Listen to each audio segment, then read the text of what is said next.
우리 오늘 읽을 말씀은요, 열왕기상 19장 1절부터요, 14절. 열왕기상 19장 1절부터 14절까지의 말씀입니다.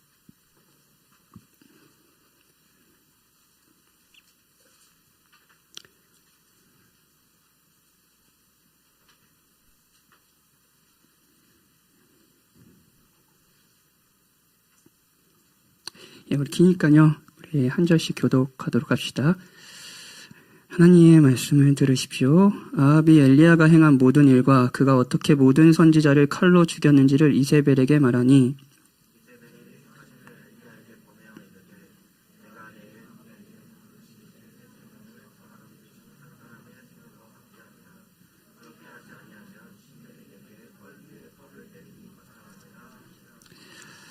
그가 이 형편을 보고 일어나 자기의 생명을 위해 도망하여 유다에 속한 브엘세바에 이르러 자기의 사원을 그곳에 머물게 하고,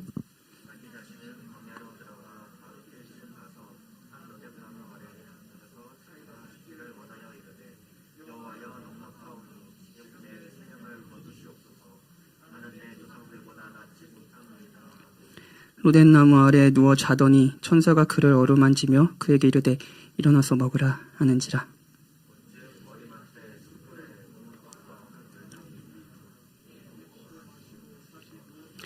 여호와의 천사가 또 다시 와서 어루만지며 이르되 일어나 먹으라, 내가 갈 길을 다 가지 못할까 하노라 하는지라.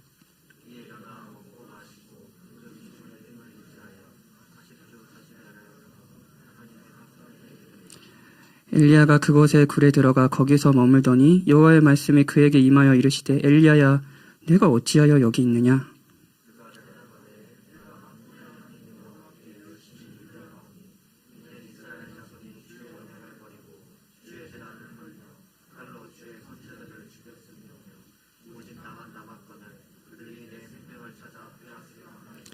여호와께서 이르시되 너는 나가서 여호와 앞에서 산에 서라 하시더니 여호와께서 지나가시는데 여호와 앞에 크고 강한 바람이 산을 가르고 바위를 부수나 바람 가운데 여호와께서 계시지 아니하며 바람 후에 지진이 있으나 지진 가운데에도 여호와께서 계시지 아니하며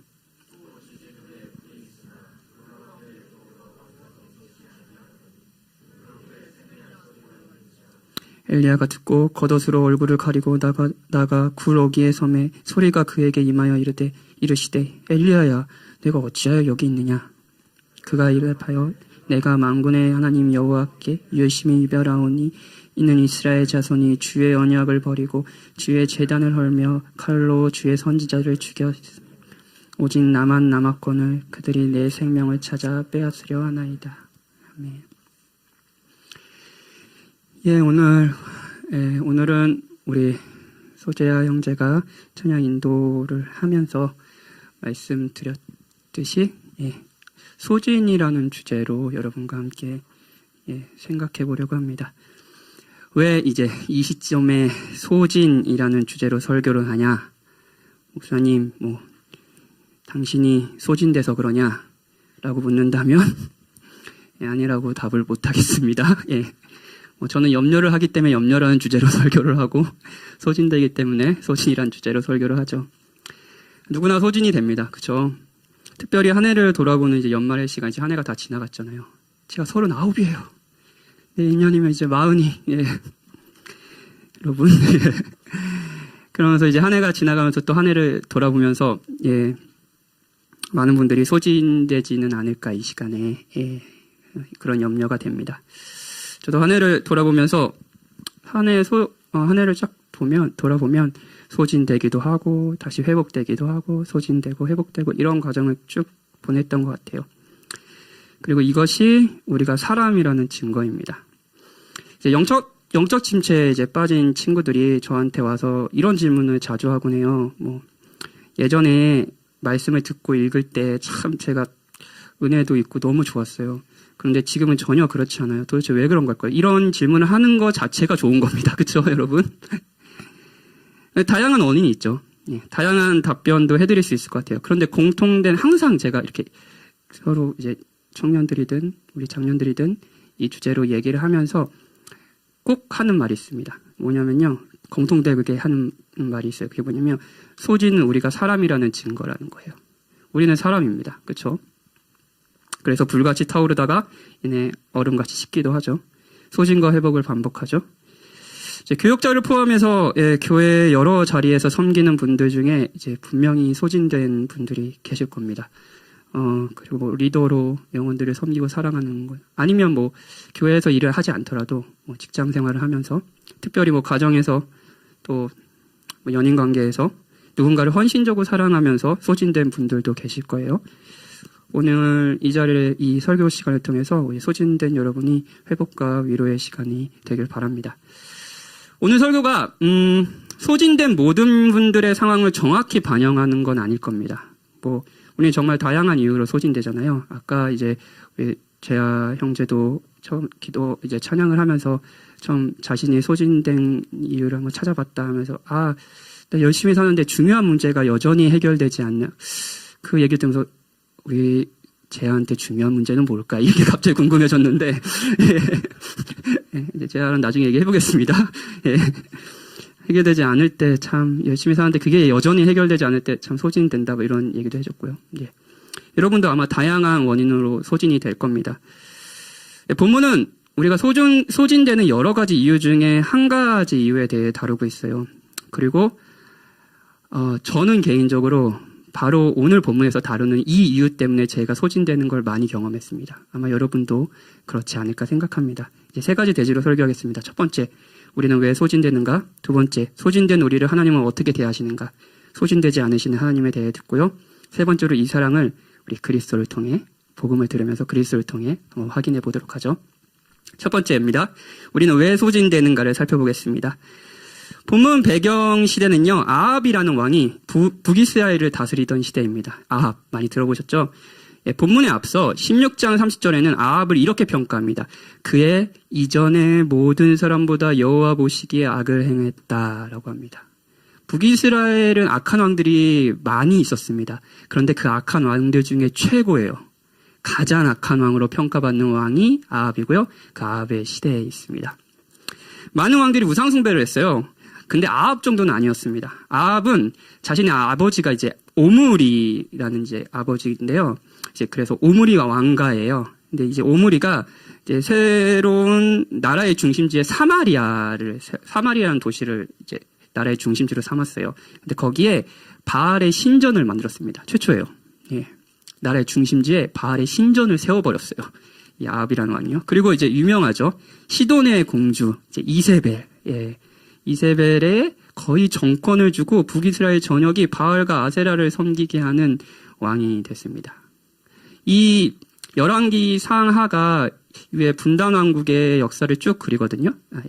그 솔로몬부터 이제 다윗 이후의 왕들의 역사를 쭉 그리는데 열왕기 상의 가장 중간에 이 최악의 왕이 있어요. 그리고 분량도 되게 많아요. 그럼 뭐예요? 이 북이스라엘의 시대를 대표하는 왕이라는 거죠. 정말 악한 왕이. 그런데 아이러니하게도요, 이 최악의 시대에요, 하나님께서는 가장 강력한 선지자를 보내기도 하십니다. 그게 누구냐면요, 오늘 본문에 등장한 엘리야입니다. 17장에 보면 엘리야가 아합에게 이제 우상숭배하고 하잖아요. 그러니까 경고해요. 그래서 자신이 말할 때까지 수년 동안 비가 내리지 않는다고 엘리야가 이제 아합 앞에서 확 예언을 합니다. 그리고 실제로 3년 동안 비가 오지 않습니다. 놀랍게도요, 하나님은 이 시간에도 엘리야를 어떻게 먹이셨죠? 혹시 아세요? 그리시네가. 이거 들어보셨죠? 그리시네가에서 까마귀를 통해서 먹이시고요. 그리고 사르밧 과부도 아시죠? 사르밧 과부의 마지막 남은 밀가루를 통해서도 엘리야를 먹이십니다. 그리고 기적도 일어나죠? 어떤 기적이 있어요? 통에 밀가루가 계속 나오고요. 병에 기름도 계속 나와서 사르밧 과부는 그 마지막 거를 줬어도 계속 이제 먹을 수 있게 된 거예요. 그리고 사르밧 과부의 아들을 살리기도 하고요. 가장 놀라운 엘리야 사역 중에 가장 놀라운 사역은 바로 오늘 본문 전에 등장합니다. 18장이에요. 갈멜산에서 일어난 사건입니다. 그래서 저희 집 근처에 이제 갈멜산 기도원이 있는데 아세요? 혹시? 모르세요? 그 바알 선지자들과 엘리야 선지자가 대결하는 그 유명한 이제 지역입니다. 어떤 일이 일어나냐면요. 이제 송아지 2마리를 잡고요. 진짜 하나님이 진짜 하나님이 누구신지, 어느 한쪽 송아지를 태우기 위해서 하늘에서 불을 내리시는지 바알 선지자들과 대결을 합니다. 바알 선지자들이 그들의 의식을 해서 막 별짓을 다 했는데 불이 떨어지지 않아요. 그리고 엘리야가 기도를 하자 하나님께서 어떻게 하세요? 불을 떨어뜨리셔서 번제물과 나무를 태우시죠. 그리고 이제 3년 동안 내리지 않는 비가, 큰 비가 내립니다. 18장, 오늘 읽은 본문의 바로 앞에 무슨 일이 있냐면 18장 45절 46절을 보면 비가 막 오잖아요. 3년 만에. 그러니까 아합이 그 갈멜산에서 이스라엘이라는 도시로 마차를 타고 막 달려가요. 근데 여호와의 능력이 엘리야에게 임하니까 어떻게 되냐면 엘리야가요, 마차를 탄 아합 앞에 달려갑니다. 어떤 일이냐면은 마차를 막 타고 가고 있어요. 근데 엘리야가 여호와의 능력이 임하니까 마차보다 빨리 달려가는 거예요. 좀 엄청난 능력을 발휘하죠. 죽은 사람을 살리고요, 하늘에서 불이 떨어지고요, 밀가루 통에 밀가루가 계속 나오고요, 3년 만에 비가 오고요, 말보다 더 빠르게 달리고요. 그리고 이 모든 일을 통해 하나님께서는 이스라엘 백성이 참되게 섬겨야 할 유일한 하나님이 누구인지 보이셨습니다. 이 엘리야라는 선지자를 통해서요. 최악의 시대였어요. 말씀드렸듯이요. 그런데 이 시대에 가장 강력해 보이는 선지자를 통해 하나님께서는 자신을 보이고 계셨습니다. 문제는, 이제 소진을 다뤄야겠죠. 문제는 이렇게 강력해 보이던 엘리야가 오늘 본문에서는 완전히 다른 사람이 된다는 겁니다. 1절, 2절이에요. 아합이요, 이제 갈멜산에서 있었던 일을 이제 이세벨에게 막 말합니다. 그러니까 이세벨이 어떻게 얘기하면 자신의 사신을 엘리야에게 보내요. 그래서 협박합니다. 내일 이맘때쯤에 너가 죽인 그 선지자, 바알의 선지자 같이 너가 죽지 않으면 반드시 내가 벌을 받을 거다. 내가 반드시 너를 죽일 거다. 이렇게 협박을 해요. 자, 이런 협박을 받았어요. 이세벨에게. 자, 엘리야는 지금까지 우리가 쭉 살펴본 그렇게 강력하고 하나님의 능력을 갖가지 방법으로 발휘했던 엘리야였다면 이 협박에 어떻게 반응했을까요? 일반적으로 우리가 예상한다면요. 지금까지 쭉 지켜본 엘리야라면 그냥 당당하게, 가서 막 이스라엘 앞에 가가지고 또 막 누가 진짜 하나님이냐 막 이렇게 말하고 그렇게 예상되지 않아요? 그런데 3절에 보면 자기의 생명을 위해 도망을 갑니다. 부엘세바로 가는데 부엘세바는 이스라엘 지역의 가장 남쪽 땅에 있어요. 힘을 다해서 도망칠 수 있는 데까지 도망갔다는 얘기예요. 그리고 자신의 사안을 두고 혼자 광야로 들어가서 로뎀나무 아래에 앉습니다. 그 카페 이름 중에 로뎀나무 카페 많잖아요. 근데 이게 좀 이렇게 이름이 이뻐서 많이 지으시는 것 같아요. 그리고 하나님을 막 힘들 때 하나님을 만난 장소, 그래서 로뎀나무인데 사실 로뎀나무라는 이 호칭은 그렇게 막 멋있고 그런 호칭은 아닙니다. 이게 일종의 가시나무 같은 광야에서만 자라는 가시나무예요. 3m 정도, 크게 자라지 3m 정도고 보통 이 정도의 이제 밖에 자라지 않는 가시나무예요. 광야에 있는데 강렬한 햇빛이 내리쬐잖아요. 그 다음에 햇빛을 잘 가려주지도 못하는 가시나무 같은 나무의 옆에 앉아 있는 거예요. 굉장히 비참한 상황이라는 거 아시겠나요? 이 그림이요. 그리고 죽기를 원합니다. 이 말이 진짜 모순적입니다, 여러분. 이세벨이 죽이려고 하는데 그는 생명을 위해서 살기 위해서 도망쳤잖아요. 그렇죠? 그리고 광야로 도망가서 정말 죽기 원했으면 그늘이고 이딴 거 필요 없잖아요. 그냥 이렇게 죽으면 되잖아요. 근데 도망가서 살기 위해 로뎀나무가 주는 아주 작은 그늘에 앉아 기대어 있습니다. 그러면서 죽기를 원한다고 해요. 자, 질문이요. 엘리야는 죽고 싶은 걸까요? 아니면 살고 싶은 걸까요? 다들 이제 아시죠? 많이 설교자들이 이 부분을 이야기해서요. 이렇게 살고 싶지 않다는 거겠죠? 그렇죠?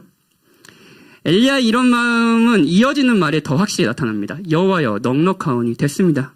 지금 내 생명을 거두시옵소서. 나는 내 조상들보다 낫지 못하나이다. 이걸 조금 우리말의 뉘앙스로 살려서 번역하면 이런 겁니다. 하나님, 됐어요, 이제. 됐어요. 그냥 죽여주세요. 가로치고, 이렇게 사역시킬 거면요. 나는 내 조상들보다 낫지 못합니다. 가로치고, 조상들보다 낫지 못하는 사역을 시킬 거면 왜 사역을 시키는 겁니까? 그냥 죽여주세요. 이겁니다. 이것이 그렇게 능력을 발휘했던 강력한 선지자가 소진된 이유였습니다.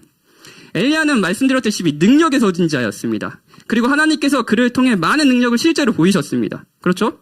그럴 때 엘리야는 소진되지 않았습니다. 죽고 싶지도 않았어요. 계속 하고 싶었어요. 그런데 자신의 능력이 벽에 부딪히는 상황을 경험해요. 그 큰 능력을 경험하고도 이세벨은 막 이렇게까지 능력이 발휘됐으면, 막 하나님 3년 만에 비가 내리고, 막 하늘에서 불 떠주고 그랬으면 이스라엘 백성들이 다 회개하고, 바알 신전 다 때려 부수고, 막 그래야 되잖아요. 근데 여전히 이세벨이 기세등등한 거예요. 이건 엘리야가 그렸던 그림이 아닙니다. 그렇지 않나요? 이건 엘리야가 기대했던 반응이 아닙니다. 이것이 소진된 이유죠. 자신의 뜻대로 되지 않는 현실, 이것이 엘리야가 소진된 가장 큰 이유였습니다. 어쩌면 아까 우리 재하 형제가 얘기했던 그 주제, 그 말이 맞기도 하겠네요. 여전히 해결되지 않는 문제가 계속 있는 것. 이건 우리가 기대했던 자신의 뜻대로 되지 않는 현실이잖아요. 그 현실, 이것이 엘리야가 소진된 가장 큰 이유였습니다. 솔직히 고백하면 지난 사역을 돌아보면 저는 여러 번 소진됐고요. 그리고 그때마다 소진된 원인은 다른 게 아니었습니다. 체력이 약해서 소진된다. 그럴 수 있죠. 체력이 약해 보이잖아요. 네. 고개를 다 끄덕이시네요. 네. 오예배 힘들어요, 저. 여러분 힘드시죠? 네, 여러분이 더 힘드시죠? 근데 체력이 약해서 소진되죠. 근데 체력이 약해서 소진된 거 그냥 금방 맛있는 거 먹고, 저희 아내가 맛있는 거 많이 해주거든요. 이렇게 먹고. 그리고 그럼 금방 회복됩니다. 근데 진짜 심각한 소진, 회복이 될까라고 했던 소진들은 언제나 저의 뜻대로 되지 않는 현실에 부딪히는 거였어요. 설교를 잘하고 싶은데 잘 안 되는 거예요. 설교 때마다 불이 떨어지고 엘리야처럼 어느 때까지 둘 사이에서 머뭇고 살았느냐, 여호와가 만일 하나님이며 그를 따르고 바알이 만일 하나님이며 그를 따를지라. 너무 멋있지 않아요? 어느 때까지 우상 숭배할 겁니까? 예? 그렇게 하나님 믿을 거면 믿지 마세요. 아니에요, 여러분. 그러고 이 사람들이 회개하고 그런 일이 일어나지 않았습니다. 이러지 않는 거예요. 설교를 해도 사람들은 변하지 않고, 무엇보다 제 자신이 변하지 않고, 계속 목양과 복음을 가르쳐도 복음이 그렇게 능력이 있는 것 같이 느껴지지 않고 그러는 거예요. 누군가를 사랑하는데 계속 그 사람이 저의 사랑을 알아주지 않는 거예요. 오히려 무시하는 거예요. 예. 교회 성도의 수가 늘어나고 있죠. 이거 정말 복입니다. 너무 큰 복이에요. 하나님 교회에게 귀중한 복을 주셨습니다. 저희가 잘나서가 아니에요. 하나님 은혜를 베풀어 주신 거예요. 여러분 계속 여러분을 사랑할 수 있고 사랑을 받을 수 있는 형제들이 늘어나고 있습니다. 이건 복입니다. 복을 주셨죠. 근데 늘어나는 성도만큼이나 실제로 목양할 수 있는 능력은, 제 능력은 커지지 않는 거예요. 막 헤매는, 지금 장년부 난리 났어요, 지금. 장년부들이 많이 없네요. 제가 장년부 교역자인데, 장년부들 지금 너무 힘들어요. 그러면 힘들어할 때마다, 내가 이렇게 사역해도 되나, 이런 생각 드는 거예요. 뜻대로 되지 않는 현실. 그러면 이런 생각을 하죠. 난 사역자가 아닌가 보다. 그만해야 되나? 이 마음을 얼마나 많이 가졌는지 모릅니다. 이 말의 본심이 사역을 그만하고 싶다인가요? 제 마음을 자세히 살펴보면 아닙니다, 여러분. 사역 그만하고 싶은 말 아니에요. 이렇게 사역하고 싶지 않은 거예요. 이렇게 사역하고 싶지 않은 거예요. 이런 목회자가 되고 싶지는 않은 겁니다. 연인 관계를 예로 들어볼게요. 싸워요? 많이 싸우시죠, 여러분? 화이팅! 예. 남자친구가 마음에 안 드는 거예요. 여자친구가 연락을 안 받아요. 익숙하죠, 여러분? 지금 연락 안 하시는 분 있나요? 예. 그리고 며칠 만에 연락이 되면 여자친구가 이렇게 이야기합니다. 너 그렇게 할 거면 헤어져. 이렇게 얘기했어요. 자, 퀴즈! 이때 여자친구의 마음은 1번, 이 남자는 꼴도 보기 싫다. 진짜 헤어지고 싶어! 2번, 이렇게 연애하고 싶지는 않다. 무엇일까요? 이렇게 연애하고 싶진 않다. 아닐까요? 자, 동일한 마음을 우리는 하나님께도 품지 않나요? 이렇게 신앙생활을 하고 싶지는 않아요. 이렇게 알아주지 않는 사랑을 하고 싶지는 않습니다. 이런 리더라면 안 하겠습니다. 이렇게 하고 싶지는 않습니다. 그리고 이 소진됐을 때 보기에는 이제 소진되잖아요. 너무너무 소진되잖아요. 저도 소진될 때가 있잖아요. 소진됐을 때 저는 이제 좀 이렇게 좀 표가 잘 나는 편이에요. 그래서 저희 교역자들이 제가 소진됐을 땐 제 곁에 안 옵니다. 이렇게 좀 많이 지쳐 보이고 그럴 때는 지쳐 보여요. 냉담해기도 하고 위축되어 보이거든요. 그런데 이때 마음만 불타고 있습니다. 분노예요, 분노. 그리고 그 대상은 오늘 목사님이 오전에 면접 보는 자기의 간증을 하셨는데 그 대상은 언제나 하나님이었습니다.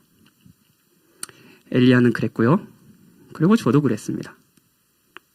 여러분은 어떠신가요? 사랑하는 여러분, 여러분은 왜 소진되었고 한편으로 마음이 불타고 있습니까? 분노로요.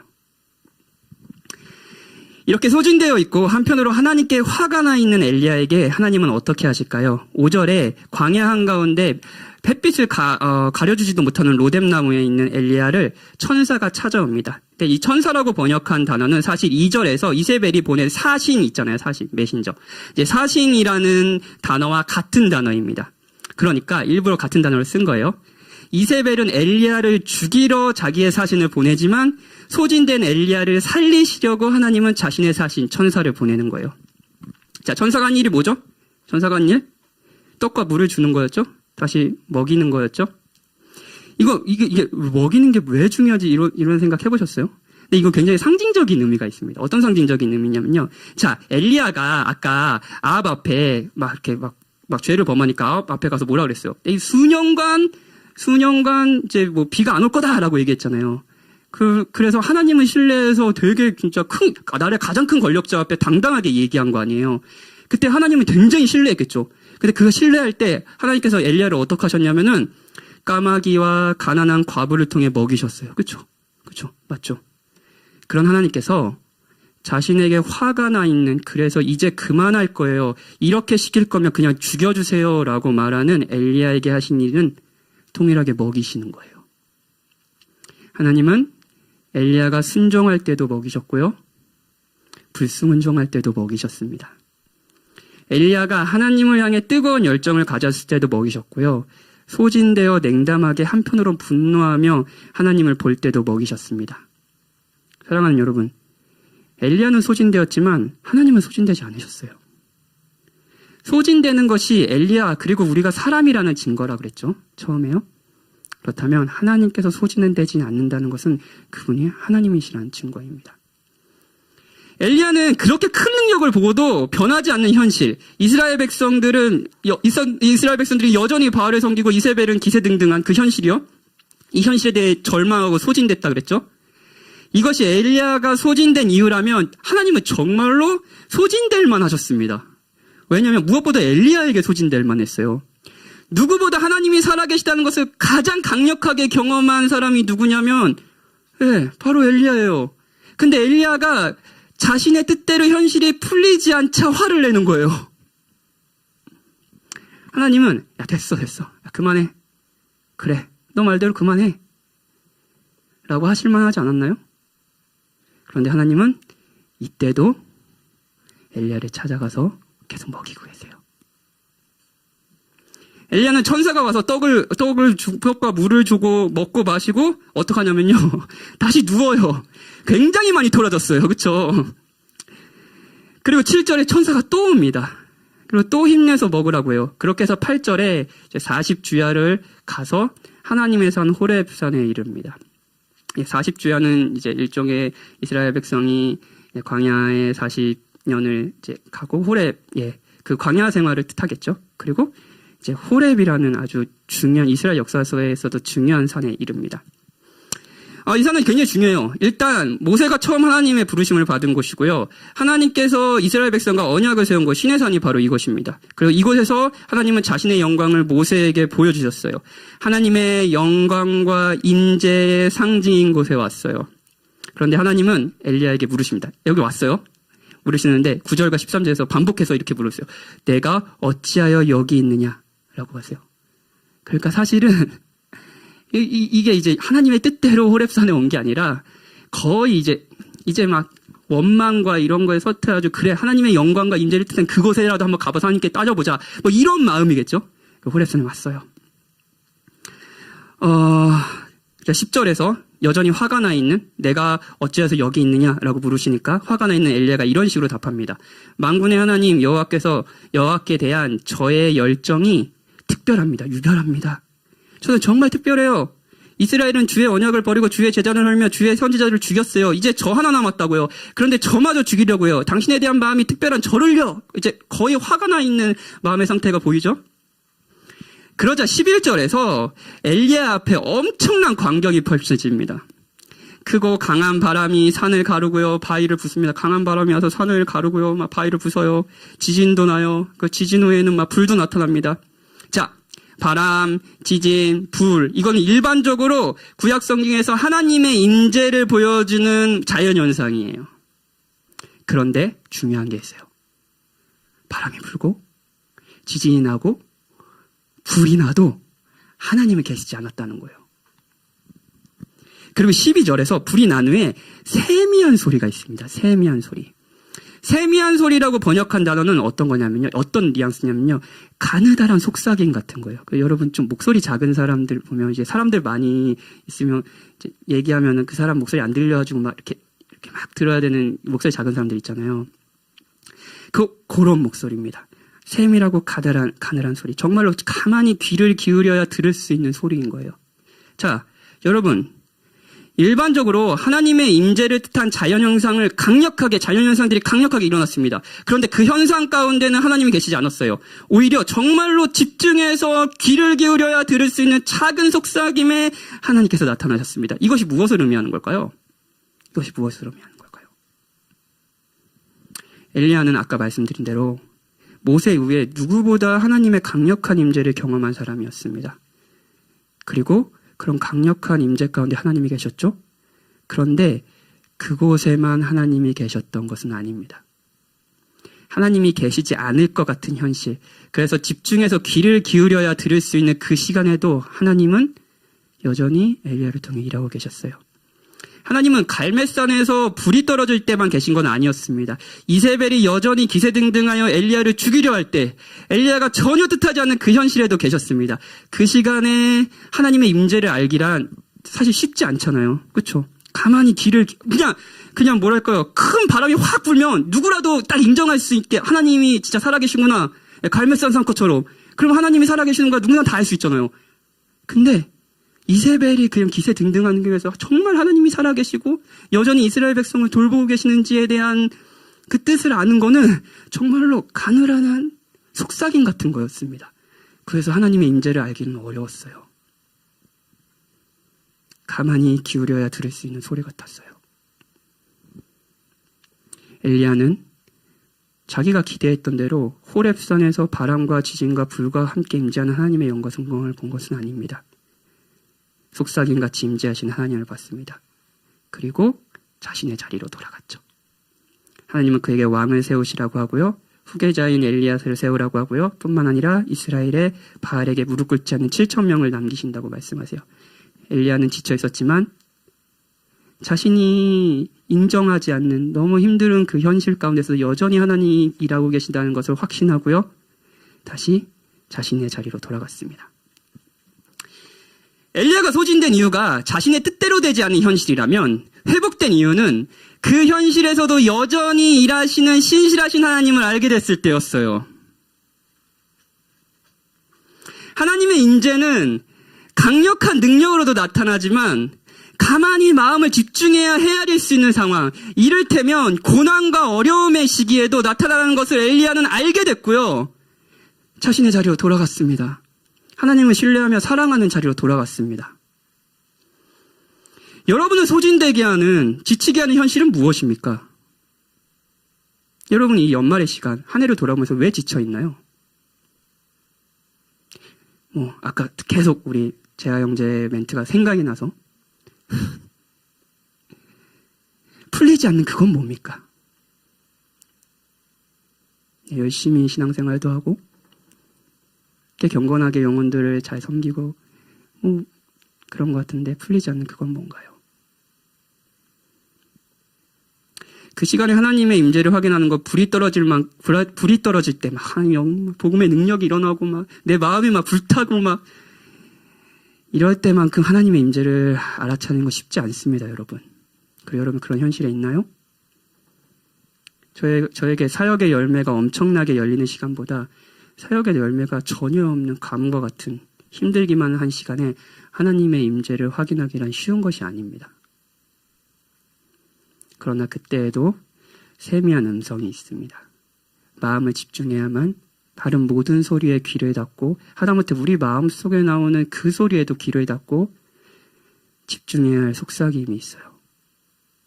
하나님은 그때에도 여러분과 함께 하시고 일하고 계시고 여러분을 사랑하십니다. 하나님은 엘리야를 순종할 때만 먹이신 것이 아니었어요. 소진되어 자신의 자리를 떠나서 못해 먹겠어요 라고 할 때도 동일하게 사랑하셨습니다. 왜냐? 하나님은 소진되지 않으시거든요. 여러분에게도 마찬가지겠죠. 정말 그런가요? 정말 하나님이 그러신가요? 정말 하나님이 저를 신실하게 이 상황 속에서 사랑하고 계시나요? 라고 물으신다면 오늘도 복음을 이야기해 드릴게요. 마지막 대지입니다. 엘리야는 살기 위해 가는 건지 아니면 죽기 위해 가는 건지 모호한 길을 갔습니다. 그쵸? 이렇게 살고 싶지 않아서 호렙산으로 달려갔죠. 그런데 정말로 죽기 위해 길을 가신 분이 계십니다. 엘리야가 이렇게 살고 싶지 않아서 찾았던 그 길은 하나님께서 내가 어찌 여기 있느냐라고 물으시는 하나님의 뜻과는 반대되는 길이었습니다. 그렇죠? 엘리야가 있을 곳은 그것이 아니었거든요. 북이스라엘 거기였죠. 사람들이 우상 숭배를 하는 그곳이요. 자신의 뜻이 이루어지지 않고 있지만 그래도 여전히 하나님의 백성이 7,000명이 남아있는 그 현장이요. 근데 반대되는 길을 갔죠.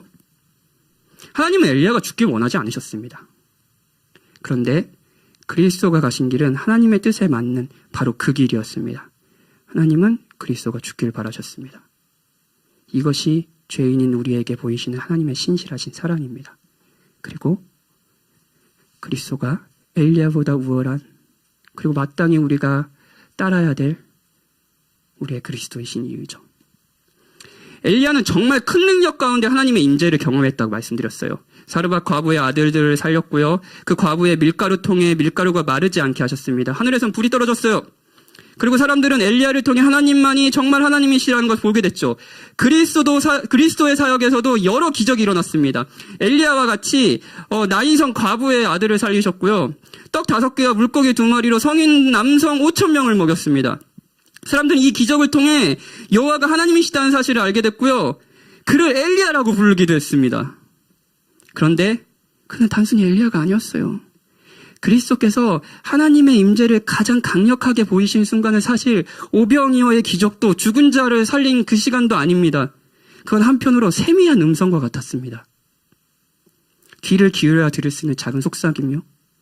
그래서 사람들은 하나님의 임재를 알지 못하고 하나님의 영광도 보지 못하고 다 떠났어요. 그 현장에서요. 제자들도 떠나갔어요. 그것은 바로 그리스도께서 우리의 죄가 되어 십자가에 죽으시는 순간이었습니다. 그곳에는 하늘에 떨어지는 불도 없었고요. 3년 만에 내리는 비도 없었고요. 5,000명을 먹이는 기적도 없었습니다. 그저 나약해 보이는 인간이 십자가에 달리신 모습만 있었죠. 이것이 어떤 순간에도 하나님께서 여러분을 신실하게 사랑하신다는 증거입니다. 여러분, 하나님께서는 여러분을 버리지 않으십니다. 하나님은 정말로 지금 여러분과 함께 하시고 일하고 계시고 여러분들을 사랑하십니다. 우리는 그리스도의 십자가를 보면서 그걸 확인할 수 있어요. 거기서 가장 큰 하나님의 영광의 임재를 우리는 볼 수 있습니다. 말씀드렸듯이 그리스도가 십자가에 달리셨을 때 제자들은 도망을 갔습니다. 그렇죠? 기세등등한 이세벨 때문에 실패감과 절망감을 느낀 엘리야처럼 제자들에게 그리스도의 십자가는 한마디로 끝이었습니다. 끝! 예. 제자들은 다른 방식의 하나님의 나라를 꿈꿨거든요. 그리고 그 하나님의 나라가 이루어졌을 때 자신에게 주어질 권위를 꿈꿨거든요. 제자들은 소진되었습니다. 그리고 한편으로 지난 삶을 후회할 수도 있죠. 그리고 하나님에게 분노할 수도 있고요. 어떤 마음인지 모르지만 제자들은 도망가고요. 예전에 자신의 자리로 돌아갔습니다. 베드로와 비롯된 제자들은 그들이 원래 있었던 갈릴리 바다로 돌아갔죠. 하지만 요한의 기록처럼 요한복음에 이런 말이 있어요. 이 말 너무 좋아요. 요한의 기록처럼 그리스도는 정말 그렇게 하셨습니다. 뭐라고 어떻게 하셨냐면요. 세상에 있는 자기 사람들을 사랑하시되 끝까지 사랑하시니라. 제자들은 소진되었지만 그리스도는 소진되지 않았습니다. 갈릴리 바다로 도망간 베드로에게 그리스도 가셔서 이렇게 저기 이렇게 금을 내려라 막 이렇게 하고 하셨잖아요. 그리고 이렇게 베드로가 달려오자 그 해변가에서 예수님이 뭐 하고 계셨는지 기억하세요 혹시? 생선과 떡을 주시면서 이렇게 먹으라 그러시잖아요. 자, 생선과 떡을 먹이셨어요. 베드로가 의기양양하게 자신의 신앙을 고백하며 저는 절대 주님을 부인하지 않겠습니다 라고 할 때도 떡과 포도주를 주신 그리스도는요. 베드로가 그리스도를 부인하고 도망갔을 때도 찾아오셔서 생선과 떡을 주셨습니다. 엘리야가 하나님께 순종할 때도 그리고 불순종할 때도 먹이셨듯이 그리스도도 자신의 제자들에게 그렇게 하셨습니다. 정말로 끝까지 사랑하셨어요. 그리고 그리스도가 하신 또 하나의 사랑이 있습니다. 베드로에게 자신의 사랑을 물으신 후에 그리스도는 내 양을 먹이라 내 양을 치라고 명령하셨어요. 하나님께서 엘리야에게 하셨던 뜻이죠. 너의 자리로 돌아가라. 사랑하는 자리로 돌아가라. 엘리야에게 하나님께서 명령하셨듯이 베드로에게도 그리스도는 명령하셨습니다. 그래서 끝났어요. 소진된 여러분. 오늘의 설교가 여러분을 더 소진시켰을지 모르겠습니다. 오늘 설교가 여러분의 소진된 원인일 수도 있고 아니면 다른 이유일 수도 있죠. 그러나 지금 이 시간에도 그리스도는 하나님은 여러분을 사랑하십니다. 그 사랑을 계속 보십시오. 지금 현실에서 그 사랑을 보는 것은 세미한 음성일 수 있습니다. 그렇다면 그 작은 속삭임에 귀를 기울여 보십시오. 그리고 이제 다시 여러분이 사랑해야 할 자리, 하나님을 신뢰하며 순종해야 할 자리로 가십시오. 이제 박이한한테 제가 박이한 등장. 예. 이제 요즘에 4살이라서 얘랑 이제 대화하는 게 좀 재밌거든요. 막 꼬물꼬물한 놈이 막 이상한 얘기 많이 해요. 그래가지고 저도 얘기하는데 자기 전에 제가 그런 얘기를 해줘요. 아빠는 이한이가 슬플 때도 사랑하고 이한이가 기쁠 때도 사랑하고 이한이가 뭐 엄마 말씀 잘 들을 때도 사랑하고 엄마 말씀 잘 안 들을 때도 사랑해. 근데 잘 안 들을 때도 사랑하는 건 그냥 너를 그냥 봐준다는 게 아니라 그때는 엄청 혼낼 거야. 왜냐면 널 사랑하니까. 그러니까 어느 순간에도 그래 뭐 이런 얘기도 해줬어요. 이한이가 요즘 어린이집 진짜 더럽게 가기 싫어하거든요. 제가 맨날 이제 등원시키는데 이한이가 어린이집 차 타기 싫어서 울 때도 아빠는 사랑해 이렇게 얘기해줘요. 그러면 이한이가 다시 한번 아빠 어린이집 가기 싫을 때 사랑한다 다시 한번 이야기해줘요. 막 이렇게 얘기해주죠. 근데 어제는 얘를 재우는데 안 자는 거예요. 나 설교 준비해야 되는데 너무 열받는데 막 앉아 가지고 막 이제 얘를 재워야 되는데 제가 재우고 내 동생이 아직 안 자고 있어요. 그리고 막 이한이 방에 문을 막 두드리는 거예요. 그러니까 얘가 나가고 싶잖아요. 그래가지고 얘가 나가고 싶은데 이제 아빠 못 나가게 하니까 이한이가 그러더라고요. 나는 아빠 사랑하지 않아요. 그러는 거예요. 아 이놈의 자식 진짜. 제가 뭐라 그랬냐면 이한이가 아빠 사랑하지 않아도 아빠는 사랑해 이렇게 얘기했어요. 예, 뭐 예. 좀 왜 이런 이야기를 실제로 그렇기도 하고요.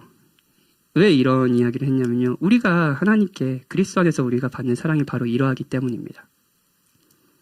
소진되었습니까? 여러분? 그때도 하나님은 여러분 사랑하십니다.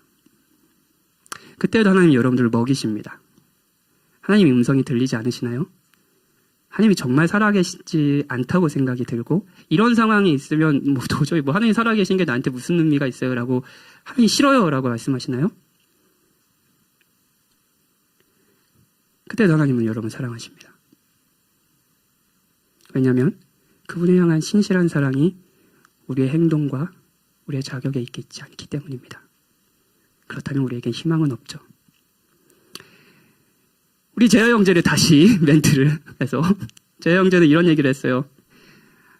더 나아질 소망이 없다 했을 때 진짜 소진이 된다고. 여러분, 이게 여러분의 소망입니다. 하나님이 지금도 여러분을 사랑하신다는 거예요. 그리고 여러분을 계속 먹이신다는 겁니다. 그리고 이 사실을 확인할 때 여러분이 있어야 할 사랑의 자리, 계속 신자로 용기를 내서 살아갈 수 있는 자리로 돌아가게 될 겁니다. 우리 찬양하고 다시 기도합시다.